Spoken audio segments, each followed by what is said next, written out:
مثل الحياة الدنيا كماء أنزلناه من السماء فاختلط به نبات الأرض فأصبح هشيما تذروه الرياح وكان الله على كل شيء مقتدرا. المال والبنون زينة الحياة الدنيا والباقيات الصالحات خير عند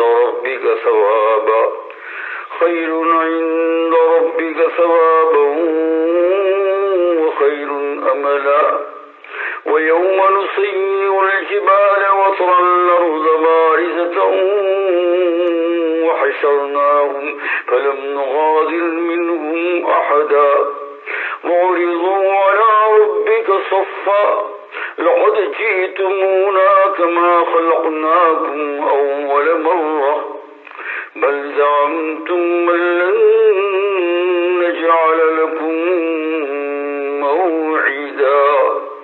ووضع الكتاب فترى المجرمين مشفقين مما فيه ويقولون يا ويلتنا ما لهذا الكتاب لا يغادر صغيرة ولا كبيرة إلا